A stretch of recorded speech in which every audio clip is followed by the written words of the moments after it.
Soy Ramaseca, el inspector ecosocial, y desde hace mucho tiempo ando preocupado por el planeta y quienes lo habitan. En el 2015, las Naciones Unidas plantearon un reto a la humanidad: alcanzar en 17 objetivos la paz social en todos los ámbitos y el cuidado de toda la naturaleza. Sin embargo, antes de esa fecha, ya había muchas personas comprometidas con el cambio, personas que con sus luchas han llegado a ser muy influyentes y siguen con nosotros. Hoy vamos a conocer a algunas de ellas. ¿Os animáis a acompañarnos?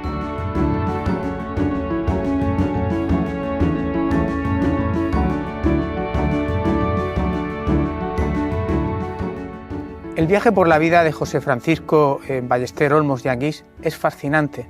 Su implicación en el mundo académico, desde que se titulase como ingeniero agrónomo por la Universidad Politécnica de Valencia, no ha parado.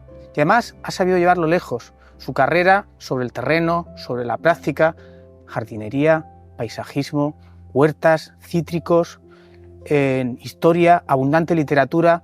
Este hombre no nos deja indiferentes y hoy lo tenemos con nosotros. Buenos días, José Francisco, ¿qué tal estás? Buenos días, querido amigo. Estamos en un lugar maravilloso, ¿no?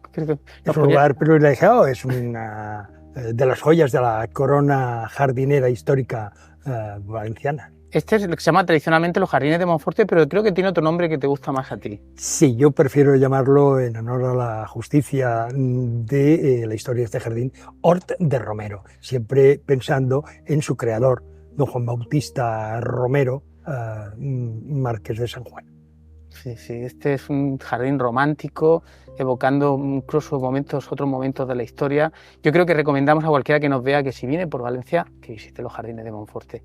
Sin duda, aquí va a encontrar el pálpito de los jardines mediterráneos, desde el Mediterráneo clásico hasta la explosión del romanticismo, que viene a la cultura pues al galope de la juventud de mediados del siglo XIX y sabe fundir lo clásico con lo moderno, con las nuevas tendencias de la jardinería internacional, como era el paisajismo inglés. ¿Cuándo empezaste y qué te ha aportado a nivel personal dedicarte al paisajismo y a la jardinería? Bueno, pues yo lo hago a través de mi titulación de Ingeniería Agrícola. Yo descubro en mí algo que ya latía por la familia a la que pertenezco, que es una familia de personas que les ha gustado la cultura y encontrar las raíces culturales de las cosas, y entre ellas de la jardinería. Mis padres eran unos asiduos de los jardines del Real. Nunca me oirás hablar de los viveros, siempre los jardines del Real. Y yo allí empecé a descubrir que los jardines tenían alma, que es ese sentido que les aporta, que les añade su creador y quien haya vivido o participado de ellos. En la carrera yo encontré el nicho intelectual en el cual desarrollarme dentro de la jardinería y el paisajismo. Y es una aventura que empezó en 1973 y aún no ha acabado, y la vivo con ilusión. La verdad es que yo creo que las personas que nos escuchen van a acabar enamorándose del mundo de la jardinería por la pasión y el sentimiento que lo transmites. Voy a seguir preguntándote temas muy interesantes sobre el tema de la jardinería y la ciudad, pero así en pocas palabras quisiera preguntarte ¿qué es un plan verde? Para el que no sepa lo que es. Un plan verde es una ilusión con base técnica. Un plan verde es la ilusión de lograr el diálogo perfecto entre lo construido y lo verde. Es traer la naturaleza de una manera ordenada a una ciudad en la cual haya una equidad en el reparto de lo verde, una ciudad que no haya guetos verdes, una ciudad en la cual el verde se tenga como una infraestructura más, es decir, como la infraestructura hidráulica. Bueno, pues el verde no es un añadido, no es un regalo graciable, no. Lo verde es una parte de la infraestructura de la ciudad. Y un plan verde hay que pensarlo con un horizonte de más de 25 años. Es decir, el plan verde nunca puede estar sometido al tempo de las legislaturas políticas. Un plan verde es una ilusión generosa de la sociedad de una urbe. Sí, me están recordando los planes generales que se piensan en edificación, que también es a mucho tiempo. Es una escala de diseño que igual nos supera nuestra percepción del tiempo, más limitada. Sin duda, sin duda. Ese corto plazo que limita tantas cosas y sobre todo la capacidad de generar obra grande y permanente y diseñar una ciudad o diseñar un país o diseñar una comunidad para el futuro, eso solo se hace a base de consenso y de generosidad. Muy bien, muy bien. Entonces, del perímetro de las ciudades hacia el interior, el volumen edificatorio suele estar muy consolidado. ¿Con qué astucia podríamos generar más zonas con vegetal? Tal vez cubiertas, jardinadas, fachadas verdes, huertos urbanos, balcones, terrazas. ¿Qué más? Bien, eso ha sido motivo de mucha reflexión en cursos que yo he dirigido en la universidad y asesorías, convenios que hemos tenido mi unidad docente dirigida por mí con empresas que se dedicaban a esa revegetación en Alemania, en España, en Israel.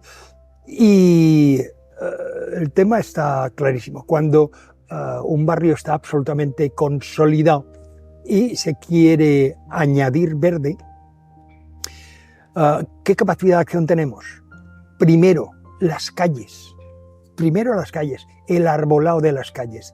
En Valencia tenemos una infradotación de arbolado en las calles.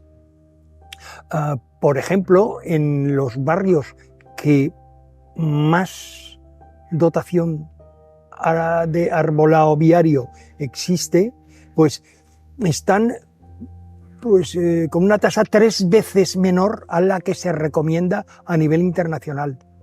Y en los barrios que menos dotación arbórea hay, están 7 veces por debajo de lo que debería ser. Por lo tanto, lo primero sería acondicionar bien las calles con el arbolado viario debido.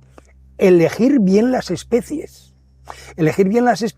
para que den una cobertura de sombra adecuada y que no interfieran con las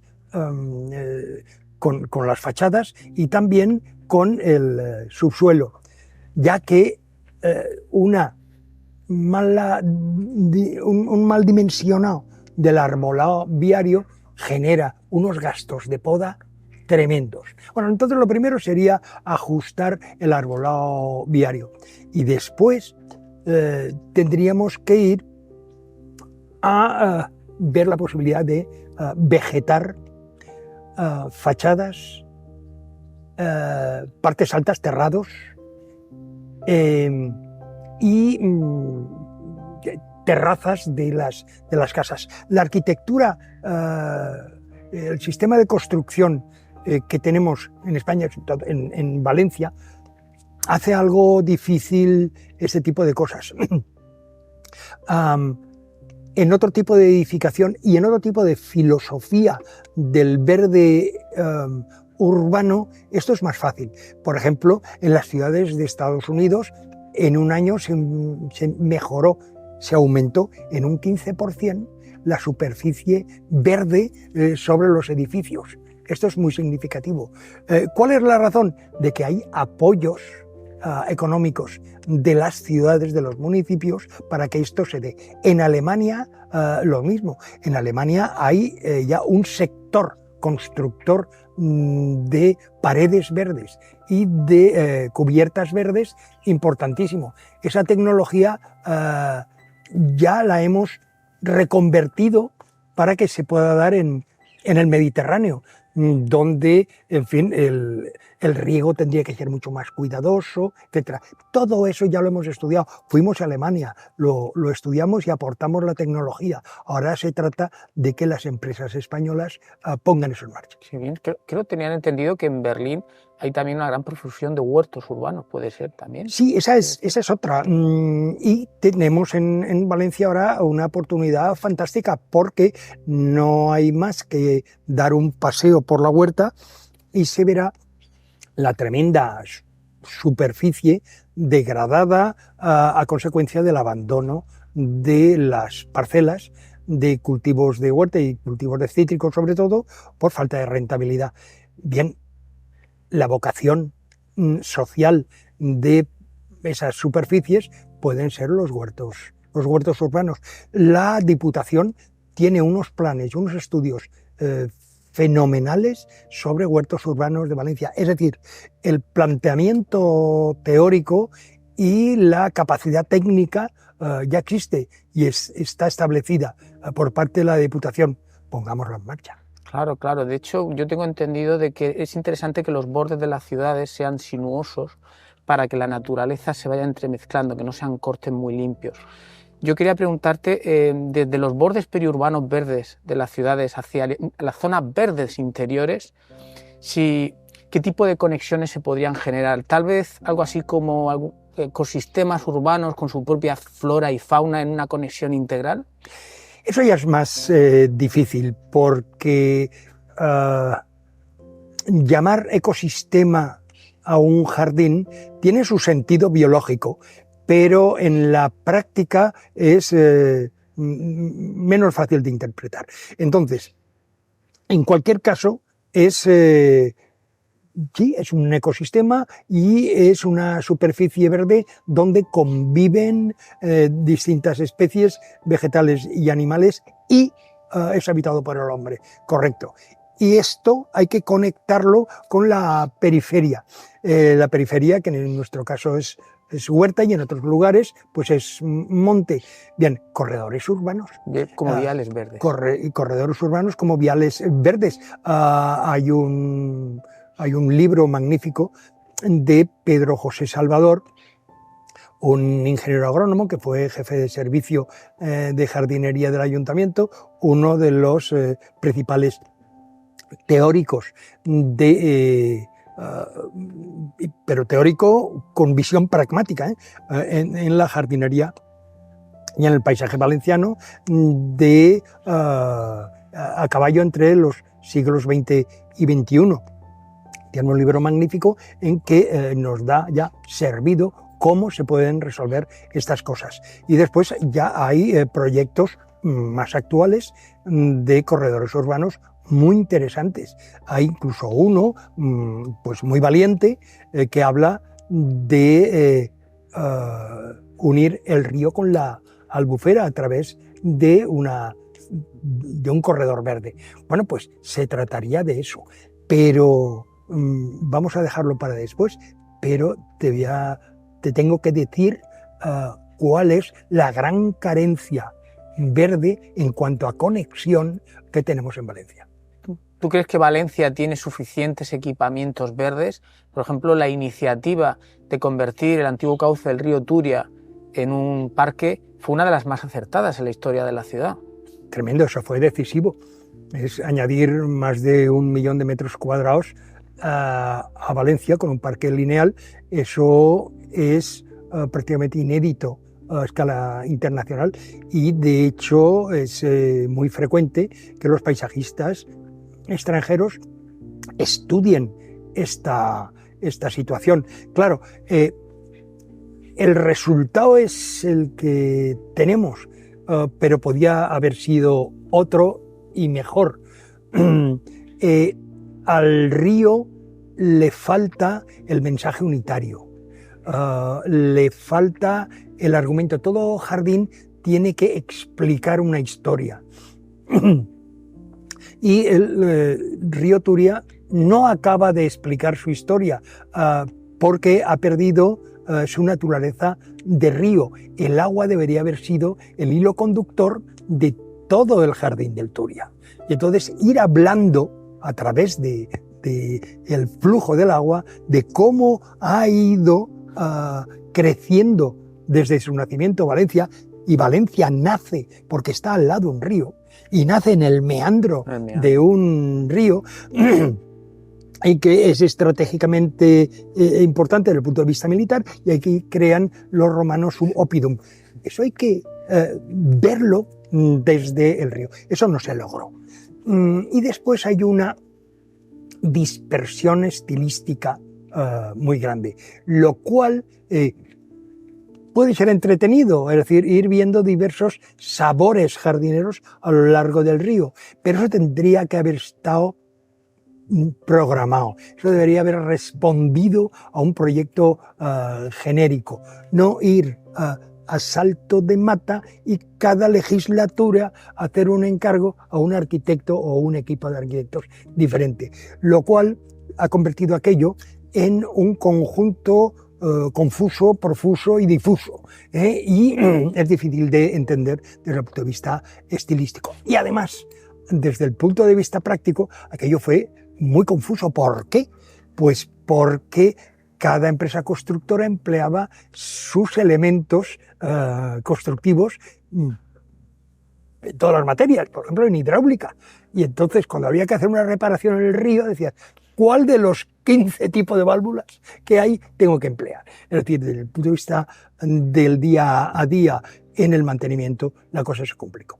Bien, esas son las luces y las sombras del río, además de otra, desde el punto de vista cultural. Tiene que haber una correspondencia visual y de lectura del río hacia afuera y de afuera hacia el río. En los ríos, las riberas son chopos, álamos, cañas. Aquí tenemos las Torres de Serranos, la Trinidad, San Pío V. Tenemos arquitecturas fantásticas. Esa es nuestra ribera del río. Eso se tiene que disfrutar desde el río. Y desde afuera hay que ver el río. Eso no se acabó de conseguir. Sí, yo creo que es lo que estabas diciendo al principio, la necesidad de tener un alma para los jardines, una unidad. Eso es. Yo creo que cuando algo se estudia con seriedad, al final buscamos la unidad de las cosas. Entonces, pues, ¿qué nos aporta culturalmente la jardinería en comparación, por ejemplo, con la agricultura, que es otro terreno de lo verde, o el medio natural? O sea, ¿cómo nos define y qué nos podrías contar en relación a la historia de la jardinería de Valencia? Bueno, ¿qué nos aporta? Pues la jardinería, la agricultura y el medio ambiente o el paisaje nos aportan distintos sabores culturales como nos lo puede aportar la música, la pintura o la poesía. El tema es saber descubrirlo. Y entonces hay quien oirá una pieza fantástica, una pieza musical, y no la entenderá. Igual que alguien podrá observar un cuadro de algún autor moderno y no lo sepa interpretar. Bien, pues en jardinería pasa lo mismo. Un jardín debe ser contado a sí mismo, pero en muchas ocasiones hay que ayudar a la gente a comprenderlo. Es decir, hay cultura en el jardín porque el jardín se expresa a sí mismo si está diseñado para que sea didáctico. Por ejemplo, hay un jardín en Valencia, uno de los mejores jardines de Valencia, que es el Jardín de las Hespérides. Es el jardín más culto de Valencia. Y es un jardín que cuenta la historia de Ere, Aretusa y y Hesperia, las hijas del atardecer, las Hespérides, y lo cuenta divinamente. Pero es que además te cuenta cómo es el paisaje de Valencia y se estructura en 3 cotas, y estás viendo el paisaje de Valencia.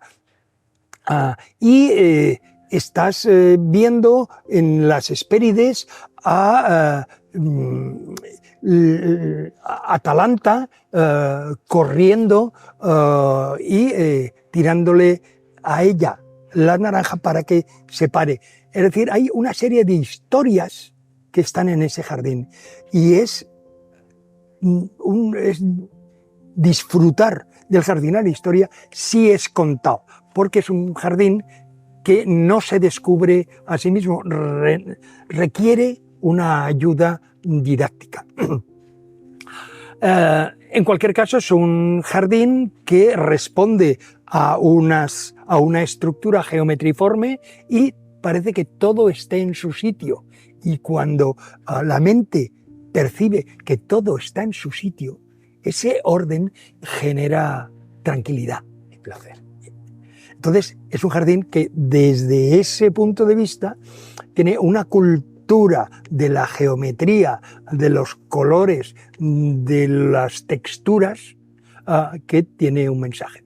La agricultura, claro que tiene mensaje, nada más tenemos que ir a la huerta y leerla, saberla leer. Vamos a encontrar la historia de Valencia en la huerta, en sus arquitecturas, en sus infraestructuras hidráulicas, en su orientación. Y sabremos qué alquerías eran de un tiempo o de otro en función de la orientación, porque en unos siglos había que orientar la alquería hacia el sol y en otras lo que había que hacer es orientar la alquería al viento de levante para que disminuyera la temperatura de la casa. Es decir, y en el medio ambiente, cuando hay una naturaleza que está bien conservada, estamos, vámonos al maestrazgo, la parte de arriba, vamos a ver la historia de la Reconquista, de la conquista jaimina, desde el maestrazgo hacia aquí, simplemente y podemos ver por dónde vino el Cid, que buscaba zonas de coníferas más pequeñas para poder estar exento de las celadas de los árabes. Es decir, hay cultura en las tres posiciones que me hablas, la agrícola, la jardinera y la medioambiental. Yo, para quien nos esté oyendo, recomendaría visitar el Jardín de las Hespérides, está al lado del Jardín Botánico de aquí de Valencia, y luego no olvidar que nuestra huerta valenciana es un patrimonio reconocido a nivel internacional, o sea, que en su momento fue una gran potencia económica comparada con la industria incluso catalana y que sería capaz de alimentar al pueblo valenciano. Es un patrimonio con el que hay que luchar y lamentablemente a veces pues se le rasca territorio y se va minando. Recientemente Valencia ha sido reconocida como capital verde europea. Yo quisiera preguntarte qué nos diferencia a nosotros, qué diferencia la ciudad de Valencia de otras ciudades para poder tener esa denominación y cómo podemos conservar ese estatus y cómo podríamos evitar que ciertas amenazas pudieran hacérnoslo perder. El reconocimiento de Valencia como capital verde europea tiene una base de justicia que alimenta cualquier ayuda que pueda venir a tal efecto. Comprendemos que Valencia tiene una vocación jardinera que le viene desde tiempos clásicos. En mi libro Els jardins de la València Mora estudio cómo era la Valencia de aquel tiempo, una Valencia cantada por los mejores poetas hispano-andalusíes y fue una ciudad en la cual los aledaños de la ciudad, las munias que rodeaban Valencia, eran algo especialmente interesante para el visitante. Tenemos una base histórica potente desde la cual se nos crea la vocación de una ciudad verde para el futuro. Y Valencia ha ido creciendo en su verde. Ha habido aportaciones potentes y tiene proyectos. Todo eso, la base histórica, la vocación jardinera y la ilusión de futuro y los proyectos en marcha hacen que haya sido premiada como capital verde de Europa con toda la en fin, con todo el acierto del mundo. ¿Y qué amenazas podrían hacernos perder ese estatus? La propia desidia de los valencianos. Es decir, la jardinería debe dejar de ser el elemento residual de los proyectos. Cuando se hace un proyecto de urbanismo, sea privado o público, lo residual es para la jardinería, en cuanto a terreno y en cuanto a presupuesto. Las cifras en el caso del parque de cabecera fueron dramáticas. El coste de creación del parque respecto a jardinería y riego era asombrosamente desproporcionado.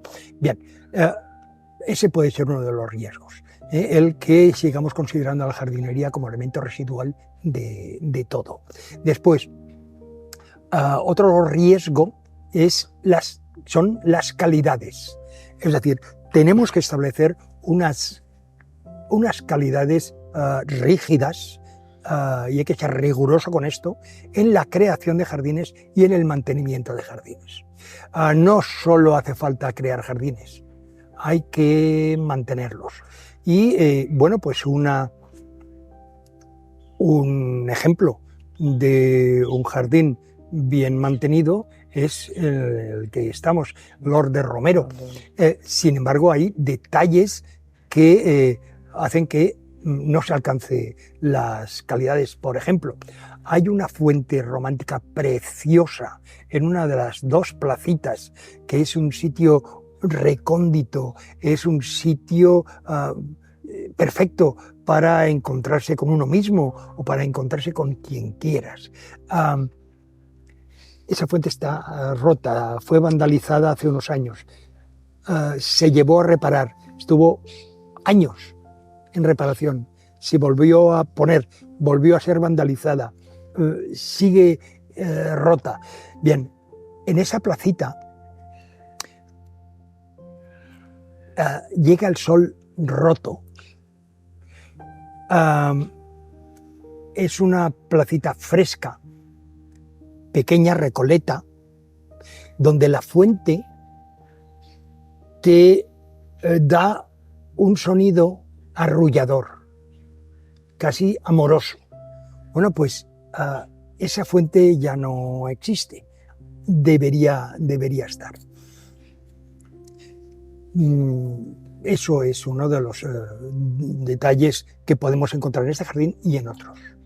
Estoy pensando de qué manera o hasta qué punto piensas que el generar zonas verdes en una ciudad puede ayudar a la salud de sus habitantes. Incluso también es cierto que los árboles nos bajan la temperatura, con lo cual es una buena manera de adaptarnos al cambio climático, pero sobre todo la salud, porque esto creo que va a ser muy interesante para que nos oigan las personas que nos están escuchando y reivindicarlo. Claro, han sido muchos años de estudio de todas estas materias y me tengo que referir a mis libros, que son las cosas que yo puedo certificar. Entonces, hay un libro publicado por la Consellería de Agricultura, del que soy autor, y que se llama El medio ambiente urbano y la vegetación, estudio de la ciudad de Valencia. Bueno, y ahí se demuestra todos los beneficios que puede sacar una ciudad y sus urbanitas de la existencia de un planteamiento verde adecuado. No se trata de que hayan muchos jardines, sino es una infraestructura verde en toda la ciudad. y que eso nos va a solventar problemas de temperatura, nos va a paliar la isla de calor urbano, tremendo en el centro de las ciudades, y que en Valencia está detectada, que hay dos islas de calor urbano, una en el centro de la ciudad, con 4 grados más que en la periferia, y después otra hacia los poblados marítimos, sin llegar al mar, cerca de los poblados marítimos. Bueno, pues eso es insano. Por otra parte, tenemos problemas de contaminación que están estudiadísimos y los efectos paliativos que tiene la vegetación. Árboles, arbustos, matas, césped, etc. Después está el factor psicológico. Hay, estudiadísimo, un índice de disconfort humano que nosotros estudiamos para los diferentes barrios de Valencia. Y llega un momento que ese índice toca unos niveles en los cuales se puede relacionar ese índice con aspectos de sanidad, de violencia, etcétera, etcétera. Con lo cual, la sanidad mental y su vinculación a la existencia de jardines, eso hay que tenerlo en cuenta. Otras cosas, como por ejemplo la contaminación acústica, se puede paliar por medio de los jardines, eligiendo bien las plantas, eligiendo bien las formas, los volúmenes. Todo eso tiene un componente de cálculo que se puede establecer y en ese libro se puede encontrar. Y así, en pocas palabras, ¿qué te preocupa ahora mismo más respecto al diseño de las ciudades? Así en 4 pinceladas. La trama verde. Es decir, un plan verde para una ciudad es una dotación jardinera, medioambiental, pero que puede dejar a barrios infradotados. A mí me preocupa mi ciudad, y mi ciudad tiene 7 metros cuadrados por habitante como media, y la ley valenciana dice que tiene que haber 10 metros cuadrados. Por lo tanto, ya tenemos ahí una carencia. Pero veamos desde la óptica europea. Europa dice que tiene que haber 15 metros cuadrados por habitante. Por lo tanto, ahí tenemos un asunto carencial que tenemos que solventar. Pero no solo es eso, porque aunque la media actualmente sean 7 metros cuadrados por habitante, si te vas al barrio del Pla del Real, a este barrio, este distrito, tiene 25 metros cuadrados por habitante. Y hay 14 barrios que están infradotados. El mío no llega a 1 metro cuadrado por habitante. Es decir, hay guetos jardineros en Valencia. Eso es lo que me preocupa de las ciudades. Y la conexión entre las zonas verdes. Yo debería ir de aquí a Ruzafa mediante una estructura, una malla, una red de vías y zonas verdes. Bueno, ¿y eso es posible? Sí. Eso existe en ciudades europeas. ¿Y en España? Sí, hombre, vete a Vitoria, que ha sido también capital verde europea. Sí, vete a Vitoria y lo encontrarás, porque es un anillo verde, un sistema radial y de interconexión entre zonas verdes. En Vitoria, el uso de la bicicleta está extendidísimo. Incluso hay fincas cuyos vecinos tienen alquilada una planta baja solo para tener todas las bicicletas de la finca. Bien, chico, pero te tienes que ir a Vitoria, aquí en Valencia. Sí, hombre, en Valencia, vete a Picaña. Picaña tiene un alcalde que ha sido premiado por nosotros en la Universidad Politécnica de Valencia con el premio Magíster. Y este hombre, que lleva 30 años de alcalde, entendió al árbol como la figura central del equipamiento de su ciudad. Y Picaña es la ciudad del árbol. Y en Picaña hay 25 metros cuadrados por habitante, como en Vitoria y como en las mejores ciudades europeas. Y eso lo hizo un alcalde que entendió lo verde de una manera adecuada. Entonces, en Picaña, cuando nace un niño, se le planta un árbol y se le dedica a él, y lo tiene dedicado con un azulejo. Y es su árbol. Y ese niño conoce los árboles y cómo se llaman. Y conoce la huerta que rodea a su pueblo. Ese es el horizonte. Creo que te has adelantado ya un poco a mi última pregunta, porque yo, en relación a los objetivos del desarrollo sostenible, que en el fondo son una serie de objetivos que buscan cosas por las que se ha luchado durante mucho tiempo, yo te iba a preguntar qué estamos haciendo bien. Me has puesto el ejemplo de Picaña, que es bastante esperanzador, con esos 25 metros cuadrados y ese árbol por niño. Y yo quiero ya, con la última pregunta, preguntarte eso: ¿qué estamos haciendo bien? Si se te ocurre algo más, y cómo podríamos encaminarnos juntos hacia ese 2030. Pues mira, ¿qué estamos haciendo bien? Pues hay una asociación, que es la vuestra, que lo está haciendo bien. Y es un ejemplo, y es la clave para un futuro esperanzador, que es la cultura jardinera, la cultura medioambiental. Hay que trabajar por impregnación, no a golpe de puños políticos en la mesa, no, por impregnación. Y está casi todo por hacer. En Valencia, la gente conoce el jardín de su barrio, pero no ha venido a Lord de Romero,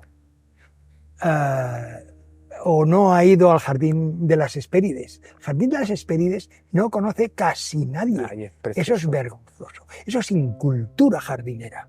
Bien, ¿qué estamos haciendo bien? Bueno, pues estamos haciendo bien que románticos como vosotros generen una inquietud, una ilusión y un amor por estas cosas. Estoy muy agradecido por toda tu intervención. Ha sido impecable, ha sido generosa, entusiasmada, y yo quería darte las gracias por habernos cedido este tiempo para poder hablar contigo aquí en el Lord de Romero, en el Jardín Monforte, como se conoce, y pues darte las gracias de verdad con mucha sinceridad, porque he disfrutado mucho. Ha sido un placer tenerte. Gracias a vosotros. Es una forma de calentar el alma en estas horas bonitas del día. Muy bien, muy bien. Hablar sobre ciudades más amables con la naturaleza y con el ser humano es hablar de verde, no solo de la forma que toman los edificios. ¿En qué proporción la jardinería y el paisajismo contribuyen a hacer las ciudades más sostenibles? Viendo hoy la entregada y dedicada labor y trabajo de José Francisco Ballester Olmos al diseño y a hacer posible esa renaturalización de lo inerte de las ciudades, yo me atrevo a decir sin lugar a dudas que José Francisco Ballester Olmos nos está acercando mucho más al Objetivo de Desarrollo Sostenible número 11, Ciudades y Comunidades Sostenibles.